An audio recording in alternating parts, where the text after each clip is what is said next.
So it looks like most everyone's almost done.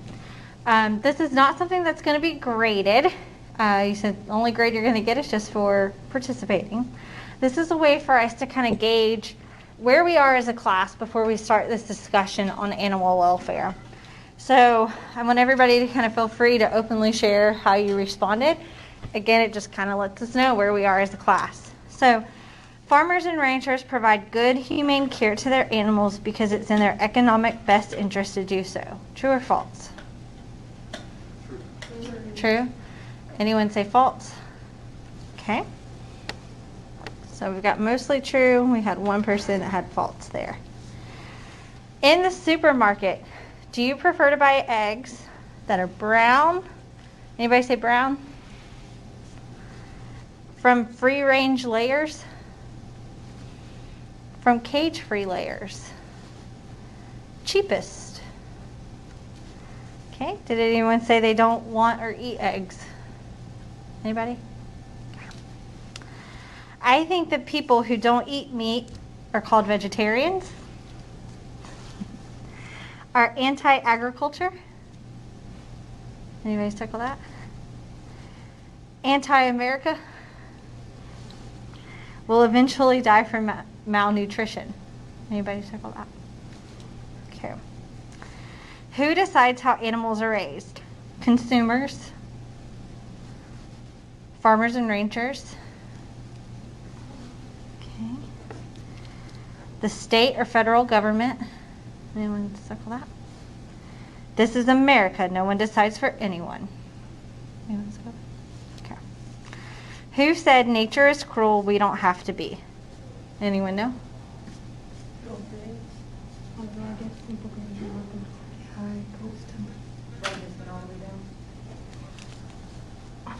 No! This thing hates me today. So the correct answer is Temple Grandin. So that is a Temple Grandin quote.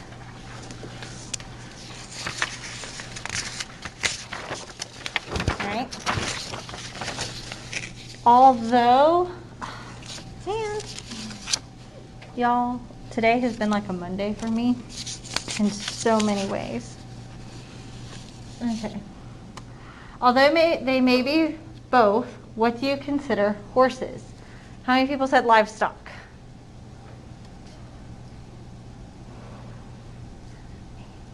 Okay, anybody say pets?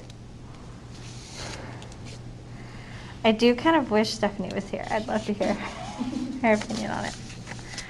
The first lawsuit against animal cruelty in the U.S. was passed in New York when? What did y'all say? 1965?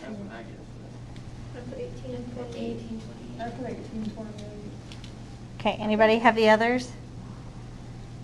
Okay. We'll find out that answer.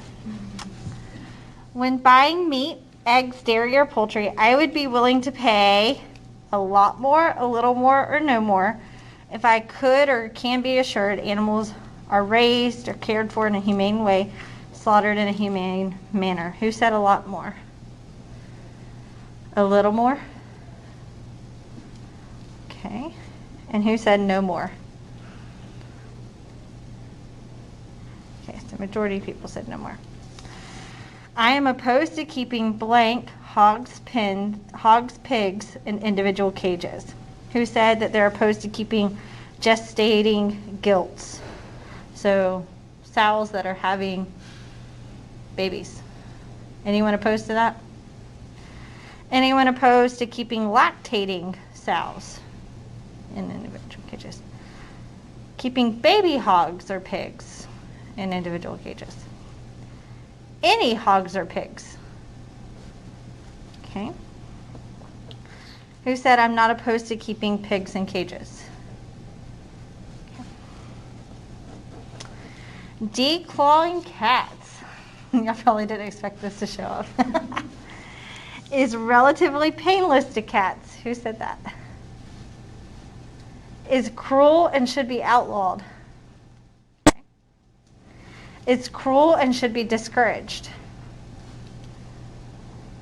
Is a personal decision of the cat owners. May be necessary if you have an indoor cat. Okay, so that's definitely one we're kind of across the board on. All right. This one's going to be interesting. All animals should receive ample food and water. If you were between a 7 and 10, raise your hand. So that's most of us. Okay. Should receive treatment for injury and disease between a 7 and 10. Okay. So anybody on the other end, like 1 to 4? Sorry, I didn't ask that for the other one. Okay. Animals should be allowed to exhibit natural behaviors if you're between a 7 and 10. Okay. Should be allowed to exercise outdoors. Okay. Anybody on the other end, a 1 to 4 on that one? Should be protected from harm by other animals. 7 to 10. Okay. Anybody on the like 4 to 6? Okay. 1 to 3. Okay. Should be provided with a comfortable temperature. 7 to 10. 4 to 6. Okay. 1 to 3. Okay. Should be allowed to socialize with other animals. 7 to 10. 4 to 6. 1 to 3. Okay. Should be raised in a way to keep prices low. 7 to 10. 4 to 6. 1 to 3. Be provided with comfortable bedding. 7 to 10. 4 to 6. 1 to 3. Okay. So I want y'all to hang on to this. This is going to be something that we can come back to at the end of this unit and have a pretty good idea of what we learned. Maybe see if any of your opinions change at all with some of the information that we learned over this semester, over this unit. Today, y'all were asked to research an animal organization that you were assigned on Thursday, and so we're going to be reporting back today. I thought I would kickstart us with one y'all might be interested in learning a little bit about.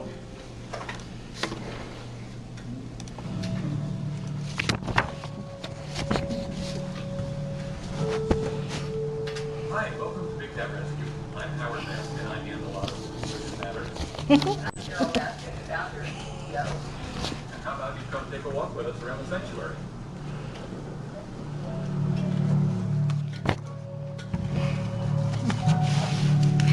Big Cat Rescue started on November 4th, 1992. We were at an exotic animal auction buying llamas to turn loose on tracts of land to clear it.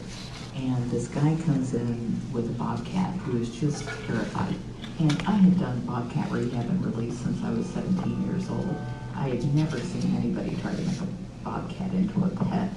And the guy next to me started bidding on her, and so I leaned over to her and I said, when that cat grows up, she is going to tear your face off.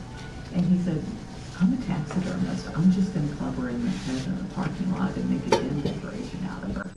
Well, there was no way that was going to happen to that cat, and so we brought her home that day. And of course, as soon as she grew up, she was a horrible pet, as to be expected. Why would they show her pain? I don't know. German Shepherd, terrorizing my daughter. And so we decided this cat needed somebody of her own kind that would be tolerable of her energy and her ferocity. And so we started calling around, and this guy said, I'll sell you a kitten, but you have to come up here in person. So we drove up to Minnesota, and when we got there, it turned out to be a fur farm. So I asked the guy, was there this big of a market for these cats as pets? And he said, oh no, whatever we can't sell this year, we'll slaughter next year for their fur. And so we said, how much for every cat here? And came home with 56 bobcats, Canada lynx, and Siberian lynx. And that was in 1993. That led to the rescue of 28 more off the fur farm the next year and 22 off another fur farm the next year. And then people started calling and saying, hey, we should take my lion, we should take my tiger. And so, as they say, if you build it, they will come. And they were coming from everywhere. In the beginning, we didn't know who to reach out to for advice. The zoos wouldn't talk to us because we were part of that horrible private sector, and we didn't know how horrible that was. So the only people we could turn to for advice on how to build cages or how to care for these animals were the breeders and dealers. But what we learned once the internet came along and we started going to trade shows for the Association of Zoos and Aquariums is that none of these cats can ever go free, and none of them serve any kind of conservation value. Big Cat Rescue's mission is to put ourselves out of business. There shouldn't be a need for a place that rescues exotic cats from horrible situations that people have put them in. What we mean when we say we want to put ourselves out of business is simply to end having big cats in captivity as pets and at roadside zoos, so there are no cats being mistreated and therefore no cats needing to be rescued by sanctuaries. Big Cat Rescue would then become a foundation supporting conservation of big cats in the wild where they belong. What we are doing to make that happen is putting enormous time, energy, and money into what we call advocacy. One critical element of that is the Big Cat Public Safety Act, a federal bill that would put an end to having big cats as pets and to the cub petting and photo op trade that drives so much of the excess breeding. Another major part of that effort is educating the public not to patronize cub petting exhibitors and roadside zoos, and educating venues not to allow traveling exhibits of big cats.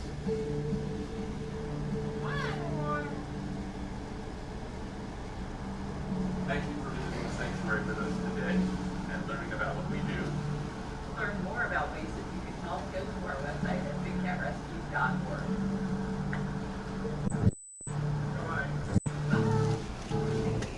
Might be the last time we see her second husband, but just thought we should mention it. Huh? No, it didn't. And so that's what I was kind of like prepping for today. I was like, what's a better animal organization for us to kind of kickstart off with than Big Cat Rescue? The weird thing is so where I grew up was only about an hour and a half from there. Never heard of it before in my life. Like, had no clue that it existed there. Now I kind of want to go, but I feel weird if I go. Yeah. Anyways, let's make a circle so we can all see each other.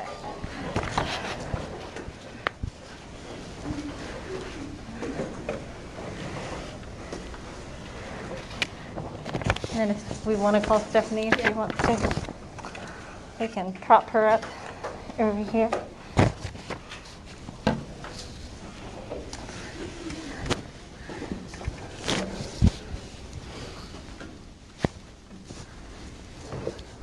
So what I figured we'd do today is everybody was assigned an organization, and we'll just kind of go down the list and we'll each share the organization that we researched and the information that we found out about.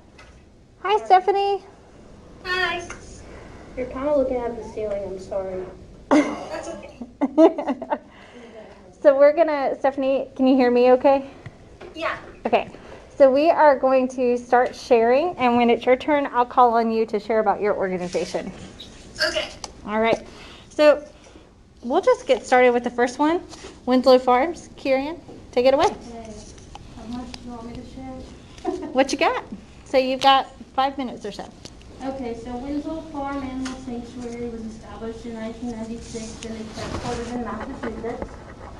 The mission is to provide a high-quality, stay-for-life animal sanctuary dedicated to rescue, rehabilitation, and care of mistreated and abandoned animals, to promote the prevention of animal mistreatment through quality educational programs and events, and to advocate the preservation of wildlife habitat. So they operate on about $200,000 a year, and they get that from grants, donation, fundraising events, and admission fees to any of their events. They don't focus on a specific species of animals, but they focus on farm animals. So they have alpacas, birds, cats, dogs, donkeys, goats, horses, pigs, rabbits, and sheep. There was no celebrity endorsement anywhere that I could find. Their website seems to be their main source of marketing. They have a tab that talks about all the articles and videos they've been in and links them there. But they also have a Facebook page, and they have close to 18,000 likes and 10,000 check-ins, and they post every day pretty much, but it didn't seem like they get a lot of traffic to their page. Like, I didn't see, like, the last 3 or 4 posts didn't have, like, any interaction with the posts. And so a few of the ways that they attract people to their farm is classroom visits, sanctuary tours, community events where they host an Easter egg hunt, a kids' day, Christmas barn tour, things like that.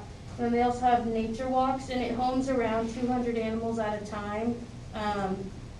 So not only is it home to the animals, but it also serves as a petting farm and a venue for birthday parties, community events, and more. So I may have missed that at the front. Do they stay farm animals, or what's their main aim? They're like pets, but they're from, I don't know. So it's kind of like a big petting zoo? Yeah, but a petting farm, because, you know, the connotation of the word zoo. Got it. What questions do y'all have for Karen?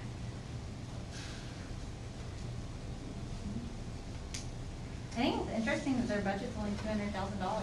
Yeah. That's not a lot of money No. for the year. Is that only located? Yeah, there's only one of them. All right, so let's compare that to the Humane League. Dang it, I'm second. No, I'm just kidding. So I thought we were supposed to like print off, somebody told me we were supposed to print off copies for everyone. Yeah, that's awesome. Do that. There's not a whole lot, but there's some. I'm gonna print out of ink, so you might as well do it. Yeah. Okay, so the Humane League is an international nonprofit organization that works to end the abuse of animals raised for food. And then I put, when did it start? It was founded in 2005 in Philadelphia by Nick Cooney. And then they received recognition in 2012 as one of the top charities. And then I kind of got the scoop on the scoop. He threatened to kill the daughters of an employee of a drug company. And then How did you find that out? I found like a little sheet, like a little spreadsheet that kind of has like some details and stuff about him. In the middle of printing it off, it kind of ran out of ink, but it had like a little fact sheet and everything, and then it said like beside it, it said like legal, and then it had like the year and everything. And so I kind of looked at that. And then I said, who's the president? David Hardy. And then he recently released a statement like during COVID and everything. And I just thought that was kind of interesting, so I kind of copied that over there. Also another deal is like whenever Hurricane Katrina was going on, they raised $34 million, and they said that they would like help reunite the pets, you know, with their owners. And actually very little of that money ended up back in Louisiana. And so there was an 18-month investigation going on about the money trial and everything. And also another thing is sorry, I'm gonna look at this, but his name is Michael Vick, who was like a dog fighter and everything. And the Philadelphia Eagles gave them $50,000 to bring an end to the dog fighting and everything.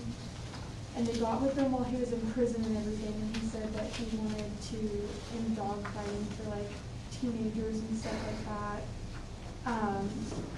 But the day after he was arrested,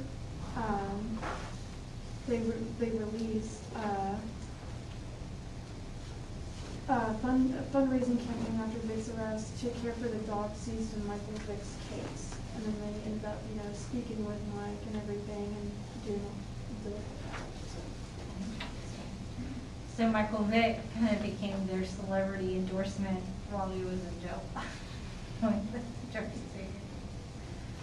What do y'all think of the Humane League? comparing them maybe to like where we started with Winslow Farms, with some of the difference maybe between those two organizations. That one seems to be a little corrupt. I think corrupt would be a good word. Whatever came with the 18-month investigation about the money for Hurricane Katrina? That's what I have, like, right here. So it was an article posted by, I don't know how, but it was just like a farm mom's perspective and everything. And she said, like, these were 5 shocking facts and all that. And so it said the 18-month investigation, and it said when the investigation was announced, so was the humans, they plan to donate $600,000 towards an animal shelter being built at a state prison right after that. And then, according to the report, only $7 million of the $34 million collected ended up helping animals in the hurricane. It says since Katrina, they haven't really changed their ways at all. And then something after the tsunami in Japan and the hurricane in Haiti, they released new commercials saying the rescue workers are in desperate need of financial support. And that's all it really says on that. Yeah, I think corrupt would be an interesting word for that group. You know, that's why one of the questions that we had is kind of like, where do they get their money? What's their budget look like? Appears, could you find at all like their budget for the year? Like most nonprofits like, will. On that like fact sheet and everything that I started putting out, it had some on there, but it didn't give me the page yet. So. Gotcha. Because that's one thing. If it's hard for you to find their budget, that's usually a sign something is going on. Okay. Nobody has Skyark here today. Great. We have National Animal Interest Alliance. The National Animal Interest Alliance was founded in 1991. And, according to their website, their mission is to promote the welfare of animals, to strengthen the human-animal bond, and safeguard the rights of responsible animal owners, enthusiasts, and professionals through research, public information, and sound public policy. I tried to look up a budget for them, but I couldn't find anything. All it said was that most of their donations come from individual pet owners and stuff like that. That's where most of it comes from. So, okay, one thing that you said there is like it's about the welfare of animals, but then it says the rights of owners of animals. Mm-hmm. Did it have any like some of the specific stuff that they do for that? It probably did.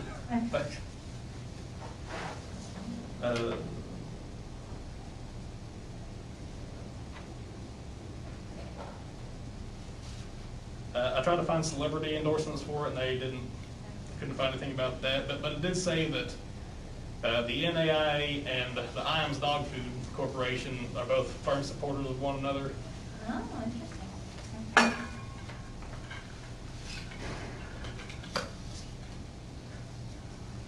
Anyone know who IAMS Dog Food's made by?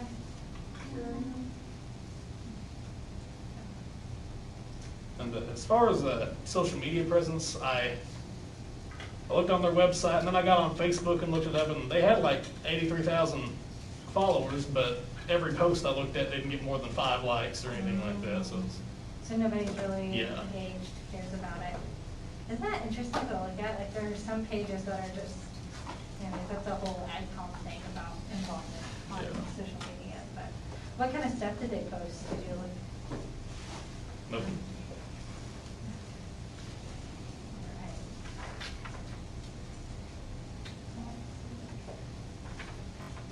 And where are they headquartered out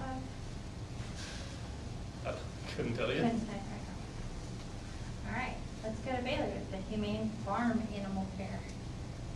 Humane Farm Animal Care was established in 1998. On one spot, it said their headquarters are in metropolitan Washington, D.C., but if you go to the bottom of the page, if you send them any kind of mail, it's in Virginia. Their mission, it says the goal of the program is to improve the lives of farm animals by expanding consumer awareness, driving the demand for kinder and more responsible farm animal practices. There's not anything that says how many dollars are contributed annually, but it does say that there was 216.5 million animals' lives were improved in 2019. They don't focus on a particular animal group. They have a long list, and it includes beef, cattle, broilers, egg-laying hens, dairy cows, goats, sheep, pigs, turkeys, bison, young dairy, beef, and red deer. They didn't have any specific celebrity endorsements, but Temple Grandin is part of their scientific team. USA Today and Good Housekeeping were all mentioned on their page. They market mostly with their website, and they have Facebook, Instagram, and Twitter. They also have an app that you can download, and I downloaded it to look and see what it is, and it's pretty much showing you where you could buy products from them. Like you can type in your zip code or whatever, and it shows you the stores around. With that, there's a bunch of different brands underneath them, and so they have the Certified Humane, and there's all the different logos under them. On Facebook, they have about 14,000 followers, and then Instagram and Twitter have less than 2,000. And there wasn't a lot of engagement on the Facebook. That's interesting that they have less followers, but yet they seem to be a little bit more legit and science-based. Did you look at all into kind of how Temple Grandin got involved with them at all? I didn't exactly see how she got involved, but they have kind of like a meet the team. They have quite a large staff. Like they have, I think, over 40 different scientists and a bunch of other people within the staff. Very interesting. And did you say you found their budget or no? No, I couldn't find anything. It just showed how many animals they helped. That's a lot. Stephanie, you want to tell us about the House Rabbit Society?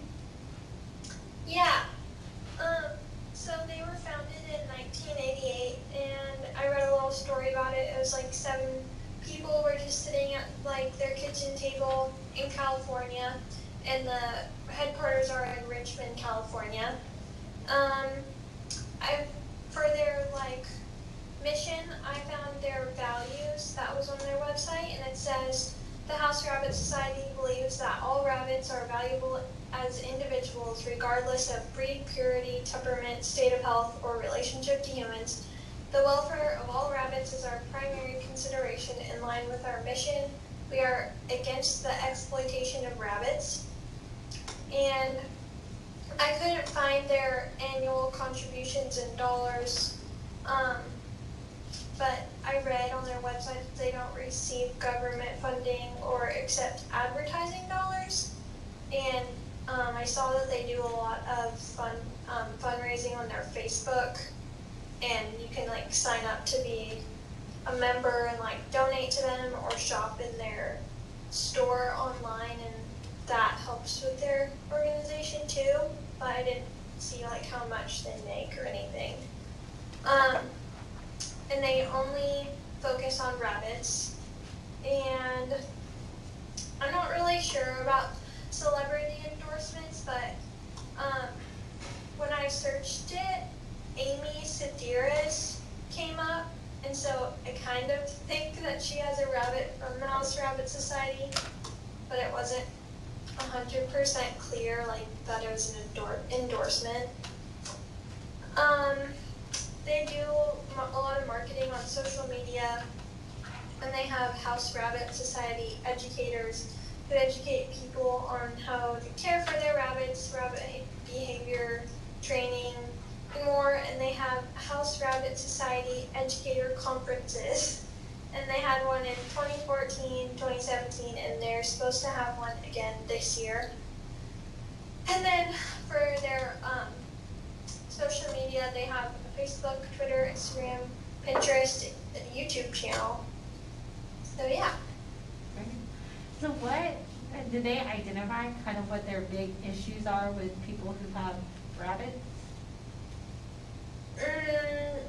I didn't read about that, but they have a lot of information from how to care for your rabbits, there's so many different resources on their website, like rabbit care, rabbit health, rabbit behavior, vets, but I don't know what their main issue is. I think they're just trying to rescue rabbits.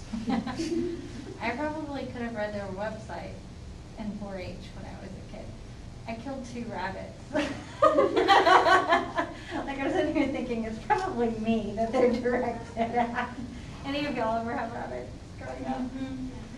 Yeah. So my dad's big thing was before we could show hogs or cattle, we had to prove responsibility, and so we could have a rabbit or a chicken.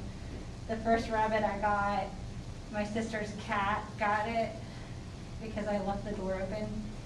Second rabbit that I got froze, trust me, in Florida it froze. That was the thing, like we just had a cold snap one night and I didn't think about it, and it froze. And then the third one ran away. Yeah. So. Then you never got the show? No. But That still poor like breeder, like, you can't believe she kept giving me so bad. 1 year our ag program had 2 rabbits, and our principal was telling me to like watch, how to do that, and to like watch the teacher. Well, he didn't know we had the rabbits, so we put him outside just for the class period. Then we went outside and they had got attacked by ants, and they were like seizing when we went outside, so that was great. Never have rabbits again. I remember this one I had that was pure white and her eyes were just solid red. Oh, yeah. Those are evil bunnies. Maybe they're just trying to educate people on how to take care of rabbits or something. Yeah, that's interesting. I could have used that, for sure. Hey, Stephanie, while we have you, one of our questions on our pre-assessment was whether horses are considered livestock or pets. What's your opinion? It depends, I think.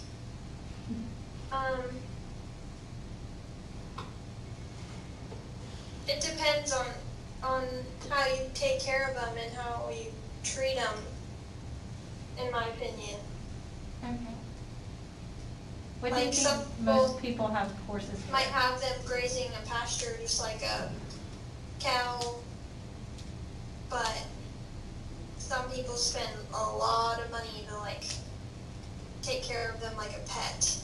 Yeah. We figured Like my you would be grandpa the uses expert. his draft horses to mow and rake hay, so they're like used for agriculture. Mhm. We figured you'd be the expert on it in class. All right, Kylie, you've got Goat House Refuge. Goat House Refuge